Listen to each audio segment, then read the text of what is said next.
el economista Carlos Cordero. Bienvenido, economista Cordero. Quisiéramos conocer su punto de vista sobre la situación actual. En general hay malas noticias para Ecuador, malas noticias para el mundo. Sin embargo, el día de ayer el presidente de la República trató de impregnar algo de optimismo, ofreciendo ir paulatinamente en las próximas semanas recortando las horas sin energía en los hogares ecuatorianos. ¿Cómo mira usted la actual situación? Le escuchamos, economista Cordero. Muchas gracias. Uh-huh. Bueno, ¿aló? Sí, le estamos escuchando. Adelante. Sí, estoy con un problema de audio, pero bueno. Yo creo que la situación es bastante preocupante. Ustedes acaban de hacer en la introducción un poco las declaraciones o presentar las declaraciones del entorno en el cual se está desarrollando la reunión anual del Fondo Monetario Internacional, en donde las perspectivas y las previsiones para el comportamiento económico a nivel mundial son bastante preocupantes. Y obviamente, si estamos dentro de ese entorno, ya de por sí sería preocupante la situación para el Ecuador. Pero lo que estamos viviendo este momento en el Ecuador, creo yo que agrava mucho más ese deterioro económico que habíamos observado desde hace aproximadamente un año. No soy tan optimista como el economista Ortiz en sostener que a lo mejor este año terminamos con un crecimiento algo positivo. Tal como vienen las cifras, vale recordar que en el primer trimestre de este año, digamos así, el Ecuador tuvo un pequeño crecimiento de algo más del 1%. Ahí ya se advirtió de que si bien técnicamente todavía no estábamos en recesión, el Ecuador estaba ya entrando en una zona de recesión. Los resultados del segundo trimestre, en cambio, son más desalentadores porque hay un decrecimiento del 2.2%. Estos dos resultados, tanto del primero como del segundo, si quieren los resultados del primer semestre, son obviamente antes de que se produzca esta gran crisis energética y una forma no adecuada, digamos así, de manejar la misma. Por lo tanto, con seguridad, el tercer trimestre va a ser negativo. Esperemos, o a lo mejor también el segundo trimestre, que si bien ya terminó, todavía las cifras no están listas, las que estamos terminando estos días, y en mi concepto creo yo que podríamos estar entrando sí en una zona de recesión económica, una etapa de recesión económica, la cual, incluso técnicamente, se da cuando tenemos 2 trimestres seguidos de crecimiento negativo. Pero más allá del elemento técnico de si estamos o no estamos en recesión, lo que preocupa es de que este permanente decrecimiento o este permanente estancamiento de la economía ecuatoriana que estamos viviendo, insisto, desde poco después de la pandemia, no sea superado. Y lo más grave es que no se puedan visualizar elementos o aspectos que nos indiquen que esta situación va a ser superada. Por lo tanto, efectivamente creo que estamos enfrentando tiempos difíciles, estamos enfrentando coyunturas difíciles y estamos enfrentando sobre todo la falta de una visión clara de cuál va a ser o a dónde debe ser, cuál debe ser y a dónde debe conducirse ese futuro económico del país. Economista Cordero, buenos días. Quizás podemos creer también que la situación es muy incierta porque no sabemos qué va a pasar a mediano, a largo plazo. Los ofrecimientos de estas acciones emergentes del gobierno nacional no llegan a concretarse. No sabemos cuándo se concretará más allá de estos breves anuncios que hace el presidente o sus ministros o ministras a través de cadenas o de distintos medios de comunicación. No hay expectativas de lluvias, nos vamos a enfrentar a unos meses mucho más secos, noviembre, diciembre, y muy probablemente se decía que estos cortes podrían extenderse incluso hasta abril del año 2025. Esto sería catastrófico para la economía del país. Entonces, a lo que iba es que la situación es incierta cuando no sabemos a qué nos estamos enfrentando. Efectivamente, eso es un poco una de las características lamentables que tenemos en el país, dentro de los elementos propios del país que agravan la situación de este entorno económico difícil. Una de ellas está el tema de que lamentablemente el Ecuador vive en permanentes elecciones y lamentablemente los dirigentes políticos o quienes acceden a distintos cargos públicos viven pensando en la reelección, no actúan en función de algún plan de gobierno, de alguna idea concreta de solucionar los problemas que tiene en este caso el país. Y ese, insisto, es un agravante para la conducción de un país, y no solo de un país, sino si pensamos en general dentro de nuestro país, esa situación se repite incluso a nivel de gobiernos seccionales. El hecho de que un funcionario público, más bien dicho, alguien que surge de elección popular y tiene que ejecutar sus acciones, primero piensa en la reelección y por lo tanto las acciones quedan limitadas, coordinadas, sujetas a los votos que puede ganar y no a la solución de los problemas. Eso es lo que está pasando lamentablemente con el presidente Noboa, más allá de que a lo mejor su inexperiencia y su poca capacidad para rodearse de personas que tengan ideas claras está agravando el problema. Pero ese entorno político inestable, ese entorno político de elecciones permanentes es uno de los elementos propios del país que también agrava la salida a la crisis y que nos presenta, lamentablemente, una visión negativa del futuro. Pero además, economista, esa ansiada inversión extranjera que tiene el país y que viene ya arrastrando algún tiempo, también se ve seriamente limitada con esta situación. No sabemos cuándo vamos a tener luz, quién va a venir a invertir en un país en el que no hay energía, no hay soluciones tampoco al tema de la inseguridad. Eso también limita no solamente la inversión extranjera, sino también el turismo con anuncios, como han hecho países, Estados Unidos y otros, de que alertando a sus ciudadanos de los riesgos de venir a Ecuador. Entonces, esas expectativas de que mejore la inversión y que por lo tanto esto contribuya con un mejoramiento de la economía, tampoco ven una salida. Claro, o sea, usted está topando algunos elementos adicionales de ese entorno negativo que lamentablemente vivimos en el Ecuador. O sea, si hacemos un poco de historia, y en algún artículo de prensa que escribí hace poco, hago referencia justamente a que vamos a cumplir 25 años en enero de uno de los ajustes posiblemente más dolorosos que tuvo el país, que fue la dolarización. Pero fue un ajuste que hasta ahora nos ha dado estabilidad, pero que lamentablemente las condiciones que creó la dolarización, las condiciones de estabilidad que creó la dolarización, no fueron debidamente aprovechados con ese cambio de conducción económica, digamos así, que se dio a partir del año 2007. A partir del año 2007, todos sabemos, cambió el esquema de manejo económico, se priorizó la actividad del sector público, se despreció incluso la actividad del sector privado, se cuestionó la inversión extranjera, se creó una serie de elementos de inseguridad para la inversión extranjera con incumplimiento de contratos, y por lo tanto se ha ido creando un escenario no atractivo para la inversión privada en general y particularmente para la inversión extranjera en el país. Eso, este momento, revertirlo con un decreto, revertirlo de la noche a la mañana, es muy difícil.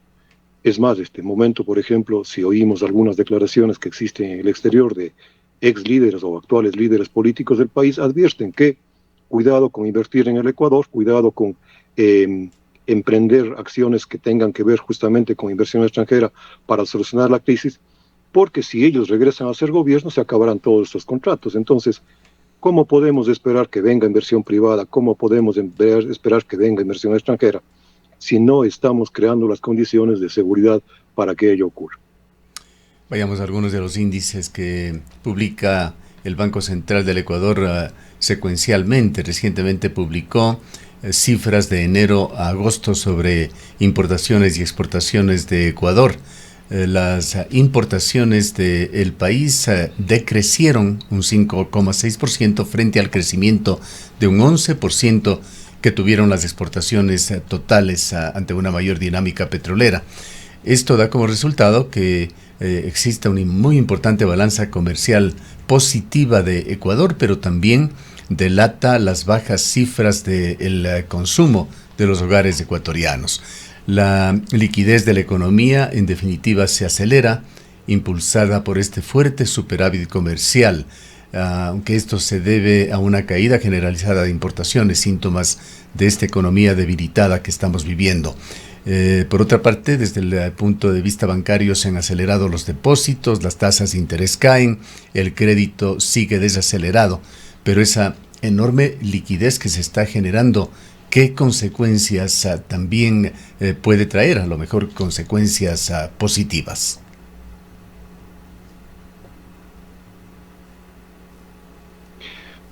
Claro, o sea, las cifras del Banco Central respecto al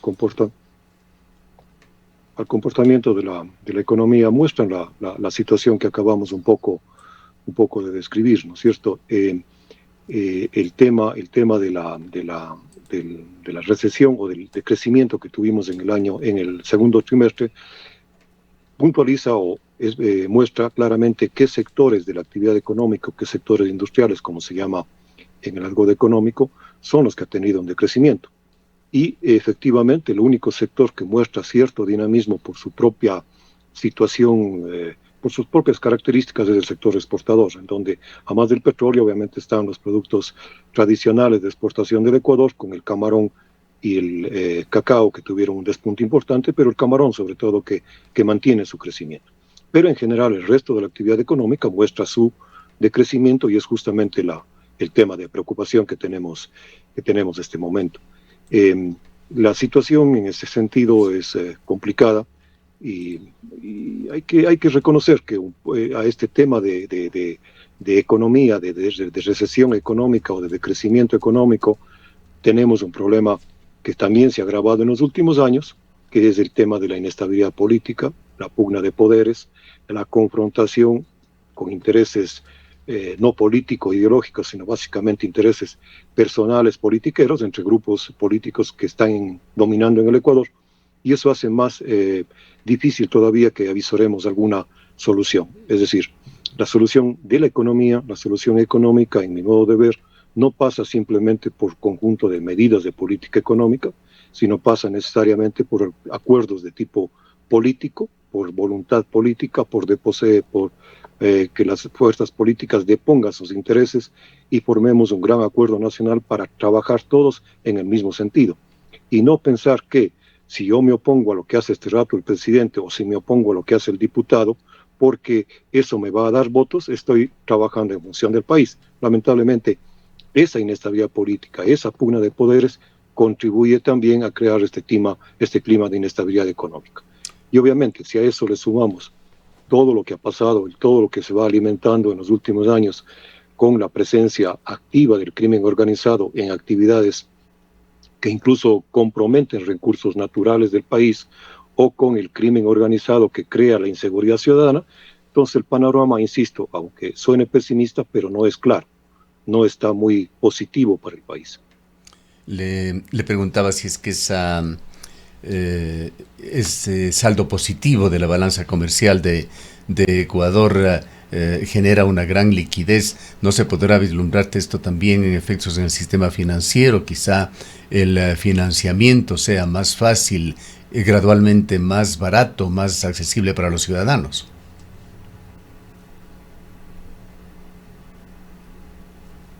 Sí, como decía, estoy con algún problema de audio, pero no le escuché mucho esa pregunta, pero está claro, pero efectivamente la economía tiene en este momento una importante liquidez, pero eso puede sonar a bueno o puede sonar a malo, en el sentido de que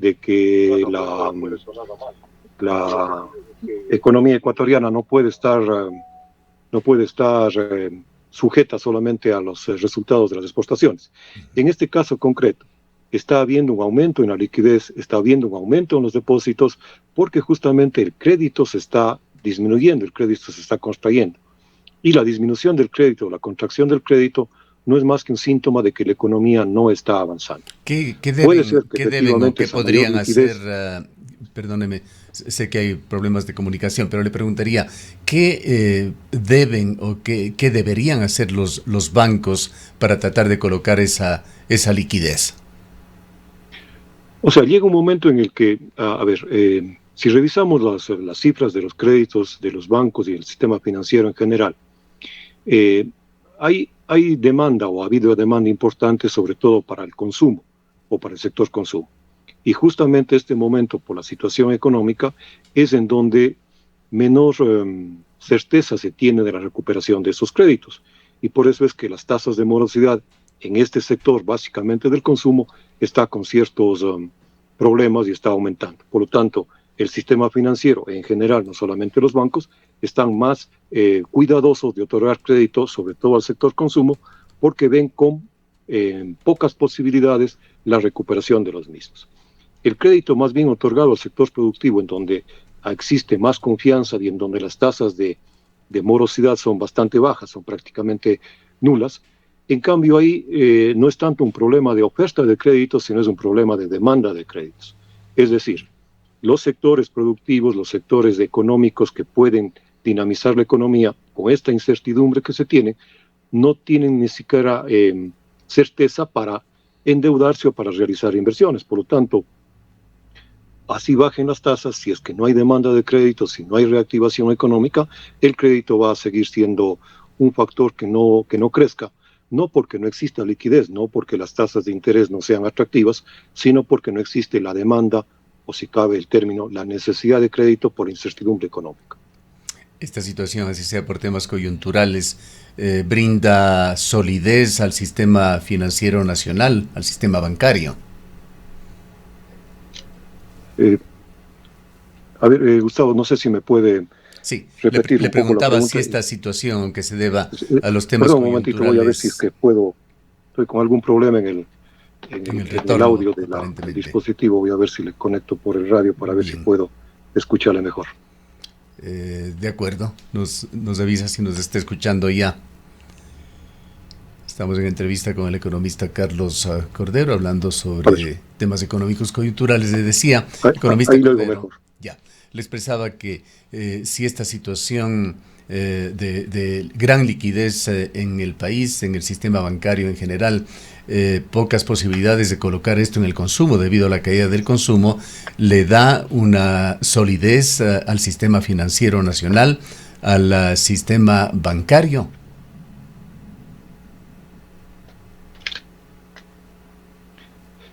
Claro, o sea, en general el sistema financiero es sólido, no solamente porque tiene este momento recursos o aumentado los depósitos, sino porque en general no ha tenido dificultades en la recuperación de los créditos. La recuperación de créditos de consumo, en donde hay algunos hay algunas instituciones que podrían tener dificultades, ha sido previsto ese problema, digamos así, por la autoridad monetaria, que ha establecido algunos patrones para que clientes que tienen problemas de pago, sobre todo, insisto, en el sector consumo, a nivel de créditos de consumo, puedan refinanciar esos créditos y no queden en mora. E igual, como un alivio para ciertas entidades más bien pequeñas que las grandes, más para las pequeñas, les ha permitido que las provisiones que estas entidades, o en general el sistema financiero, tiene que hacer para cubrir los créditos dudosos o los créditos que están con problemas, esas provisiones también no se hagan de manera inmediata. Hacerlas de manera inmediata le hubiera significado pérdidas a algunas instituciones, entonces que puedan hacerse en diferimiento en el tiempo. Entonces, sí hay una preocupación de parte de las autoridades monetarias, sí ha existido una preocupación de parte de las autoridades monetarias, en el sentido de que existen problemas de recuperación de los créditos, insisto, sobre todo en el sector consumo, y han tomado medidas similares a las que tomaron en la época de la pandemia del COVID para permitir reestructuración de créditos y para permitir el diferimiento de provisiones. ¿Qué tan preocupantes son esos índices de recuperación de cartera actualmente?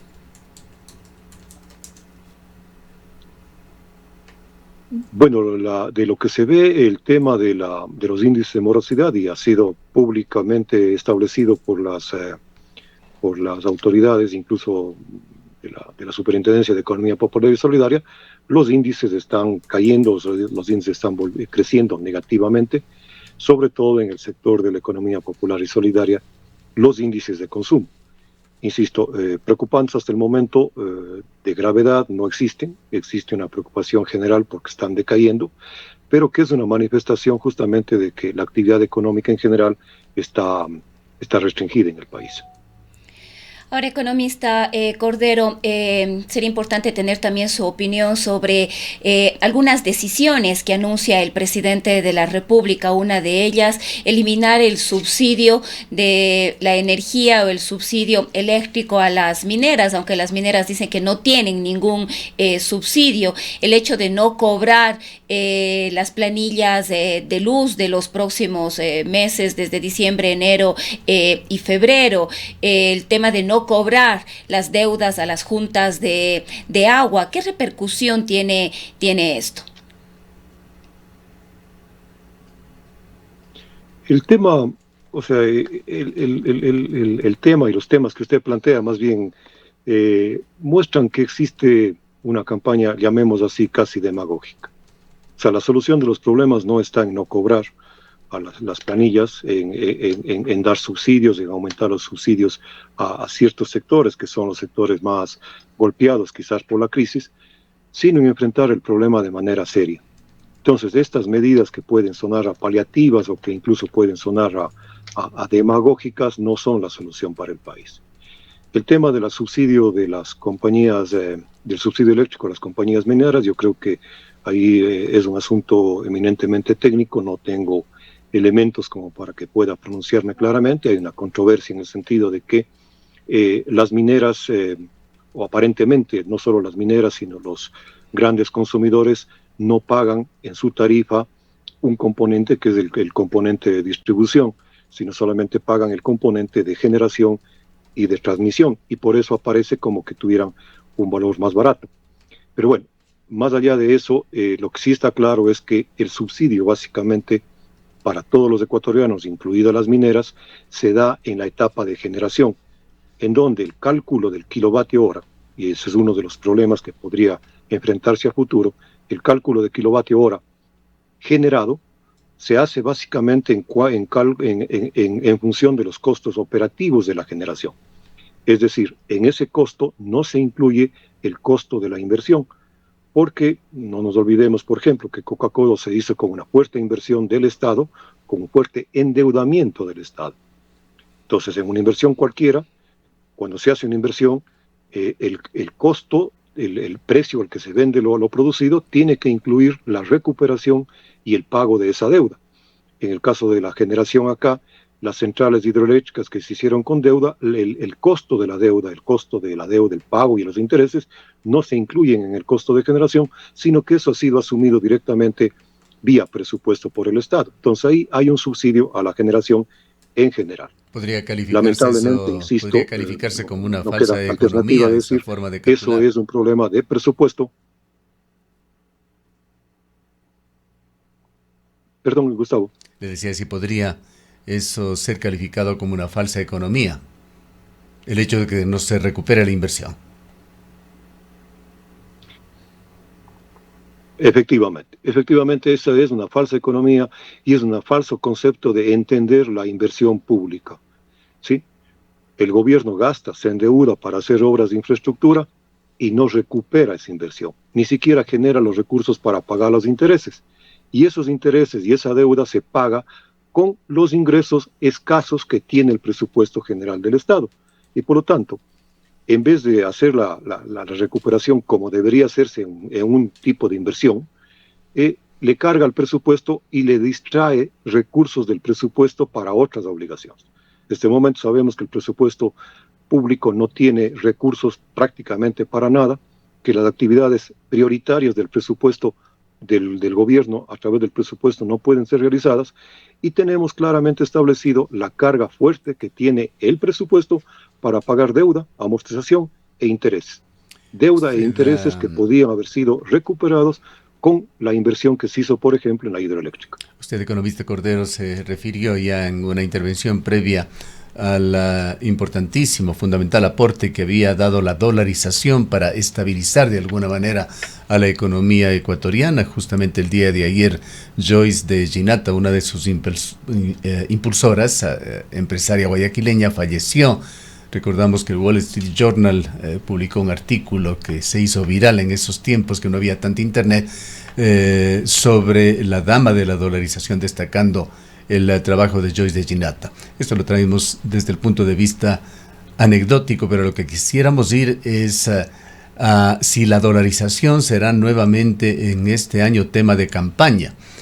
Volveremos a hablar del ecuadólar, del señor Arauz o del sistema Sucre, sistema de compensación, tantas veces defendido por Diego Borja, exministro de Economía de Correa, hoy candidato a la vicepresidencia de la República. Esperemos que no. Y esperemos que no porque el problema de la economía, insisto una vez más, no está allí. La dolarización ha sido una tabla de salvación para la economía ecuatoriana. Este rato somos prácticamente la economía latinoamericana, incluso a nivel mundial, que más baja inflación tiene. Parte obviamente por la dolarización, parte por la recesión económica, pero es la economía más estable en ese sentido. Han sido, o van a ser dentro de 3 meses, un poco menos, 25 años de la vigencia de la dolarización, de cuando se tomó la dolarización, en donde efectivamente la ingeniera Joyce de Ginata, que estaba en la Cámara de la Pequeña Industria, era una de las más fuertes impulsoras, pero son 25 años de vigencia de un sistema que se llama sistema monetario y cambiario, que posiblemente es el sistema monetario y cambiario que más ha durado en la economía ecuatoriana. No ha habido necesidad de cambiar el sistema, por lo tanto no creo que la solución sea cambiar. Hablar de que la dolarización es la culpable o empezar con todas esas situaciones que estamos acostumbrados en campaña es justamente también parte del mal político que tiene el Ecuador, parte de salidas, de aparentemente salidas mágicas al problema, sabiendo que el problema no se soluciona con varita mágica, no se soluciona con cambio de presidente, lamentablemente, no se soluciona con un cambio por sí solo de algún esquema ideológico. El cambio económico, insisto, y planteo permanentemente eso, pasa por un gran acuerdo nacional, en donde no hay espacio, si cabe el término, para ideologías. No tenemos espacio para eso. No hay espacio para posiciones extremas ni de derecha ni de izquierda. Tenemos que trabajar por el país. Ojalá en la campaña se pueda esperar que los candidatos enfrenten con seriedad los problemas y planteen alternativas concretas y no estas alternativas que son una simple ilusión para ganar votos. Usted se ha referido mucho a los factores endógenos de Ecuador. Para finalizar este diálogo, hablemos de los factores exógenos, aquellos mencionados por la gerente presidenta del Fondo Monetario Internacional, o esa decisión que tomó hace algunas semanas modificando las tasas de interés la Reserva Federal de los Estados Unidos. En esos momentos se dijo que esto eventualmente favorecería las exportaciones ecuatorianas. ¿Cómo influyen estos factores externos, lo que sucede en el mundo, lo que decide la Fed con respecto al dólar en la economía ecuatoriana?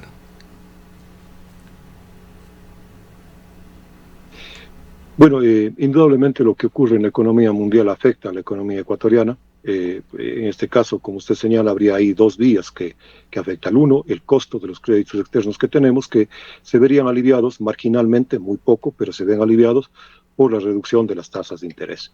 Y el otro tema, el crecimiento que tenga la economía internacional, favorece al Ecuador en la medida en que el crecimiento favorece el crecimiento de las exportaciones. Estamos viendo que este rato, en las cifras del segundo trimestre, las exportaciones son las que mantienen un crecimiento positivo.